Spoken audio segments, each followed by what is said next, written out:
안녕하십니까. 오늘은 내 집 마련에 대해서 사연이 올라오신 분이 계세요. 분양가 상한제가 적용이 되는 재건축 재개발 단지, 자, 분양가를 좀 싸게 받을 수 있는데 이 적용 안 되는 단지들이 분양 물량으로 좀 나올 예정에 있는 아파트 있죠. 대표적인 데가 이제 나올 만한 데가 둔촌 주공이 이제 분양가 상한제 적용을 안 받고 나올 수도 있죠. 이것은 뭐냐면은 상한제 적용 지역에 포함된 재건축 재개발 단지 중에 관리 처분 인가를 받았거나 신청한 단지는 오는 그러니까 2020년 4월 29일까지 입주자 모집 공고를 신청하면은 상한제 적용을 피할 수 있습니다. 그래서 관리 처분 인가를 받은 아파트 단지들이 자 4월 29일 이전에 입주자 모집 공고를 하면은 분양가 상한제를 이제 피하는 겁니다. 그래서 내 집 마련하는 게 좋은 건지 아니면은 그 이후에 분양가 상한제 적용을 받는 아파트에 청약하는 게 좋은 건지 이런 이제 고민이 올라온 거예요. 자영업을 하고 있는 K씨 사례입니다. 몇 년 전 소유하고 있던 이제 아파트를 처분해서 사업 자금으로 썼답니다. 그래서 지금 이제 전셋집에 이제 거주를 하고 있는데요. 올해는 좀 형편이 좀 나아져서 내 집 마련을 이제 하려고 계획 중에 있습니다.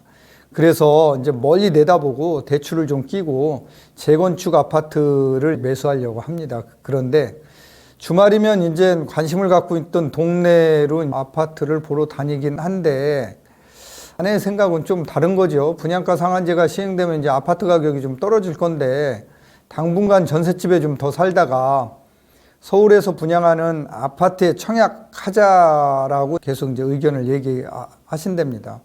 물론 부족한 돈은 중도금 대출을 받자고 합니다. 분양가 상한제가 적용되는 이제 아파트에 사는 게 좋은 건지 아니면은 뭐 분양가 상한제도 잘 모르는데 여기에 대해서 조금 가르쳐 달라 이런 내용이에요. 뭐 지난해부터 하반기 더 눈에 띄게 아파트 가격이 상승한 곳이 많이 나타났죠.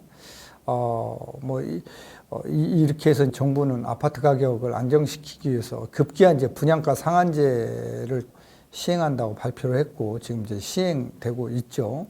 분양가 상한제의 골자는 아파트를 분양할 때 택지비, 또 택지비에 대한 감정 가액, 또 공사비, 총 공사비, 그리고 이제 시공사의 적정 이윤을 감안해서 분양가를 정하는 것입니다. 여기에 이제 공사비는 정부가 정해놓은 기본 건축비가 있어요. 이걸로 이제 계산하는 거죠. 그러면 분양가는 분명히 시장 가격 이하로 떨어집니다. 그 가격으로 분양하는 제도가 분양가 상한제라는 거예요. 자, 이렇게 이제 분양가 상한제가 시행되는 아파트에 청약을 하면은 당연히 분양 가격이 좋겠죠. 분양가 상한제가 시행되면은 우선 재건축 아파트 시장에 조금 변화가 생기겠죠. 당분간 재건축 조합은 좀 속도 조절에 나설 가능성이 높죠. 아무래도 재건축 추진을 늦추거나 또 재건축에 따른 조합원들과 시공사의 이익 이런 것도 좀 줄어들겠죠. 여기에 이제 투자자들도 재건축 아파트를 조금 외면할 수도 있어요. 이처럼 이제 재건축에 대한 투자 수요는 조금 잠잠해질 수는 있을 것 같아요. 당연히 가격은 재건축 아파트 가격은 조정되면서 보합 상태를 유지할 가능성이 높죠. 그러나 이제 그 재건축 아파트 이런 것들이 급매물이 나오면은 바로바로 또 소진되고 이럴 가능성도 또 높아요. 이렇게 분양가 상한제가 시행되면은 실수요자의 내 집 마련 기회로 삼는 게 좋죠. 가장 큰 이유는 분양가가 확실히 떨어진다라는 거죠. 그래서 실수요자는 내 집 마련이 유리해질 겁니다. 이때 청약에 나서는 실수요자가 꼭 주의해야 될 것은 자금 계획이에요. 일반적으로 이제 아파트 분양 대금은 계약금 뭐 10%에서 20% 사이입니다. 자, 중도금 60%, 나머지 이제 20%에서 30%가 잔금으로 되는데요. 자, 여기에서 중도금을 납부할 때 대부분 수분양자는 중도금 대출을 받게 되죠. 하지만 수분양자 누구나 중도금 대출을 받을 수 있는 상황이 아니죠. 무주택자인 경우에도 아파트 분양가가 9억 원이 넘으면은 이게 중도금 대출이 안 됩니다. 그래서 참고로 현재 이제 서울 지역 그 85제곱미터 이하의 분양가 아파트도 대부분 9억 원이 넘는 수준이에요. 그래서 실수요자는 분양가가 9억 원이 넘으면은 청약하기 전에 반드시 이제 이 자금 계획을 세워둬야 한다. 이런 걸 조금 알아두셔야 되고요.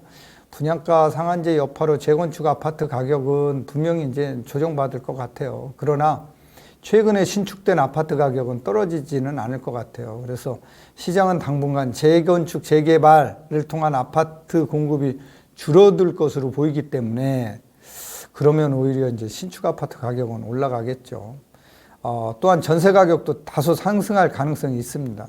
그래서 당장 실수요자들이 내 집 마련에 나서지 않을 것이다. 당분간 기존 전셋집에 살면서 아파트 청약을 고려할 것이다. 이렇게 이제 생각하실 분들도 있는데 저는 그렇게 생각을 합니다. 청약 가점이 50점대 후반 60점대를 넘어서고 있다. 그러면은 분양가 상한제에 적용을 받는 아파트든 상한제 적용을 받지 않는 아파트든 무조건 청약에 나서야 한다라는 거예요. 그 기회가 언제 나한테 돌아올지 모른다라는 거예요. 그래서 언제든지 이 상한제를 피하는 게 좋냐, 피하지 않는 게 이런 걸 구분하지 말자라는 거예요. 그래서 상한제가 적용되든 안 되든 내 집 마련에 좋은 기회이기 때문에 내 집 마련에 적극적으로 나서자. 자, 이 말씀을 끝으로 오늘 강의를 마치겠습니다. 오늘 여기까지 하겠습니다.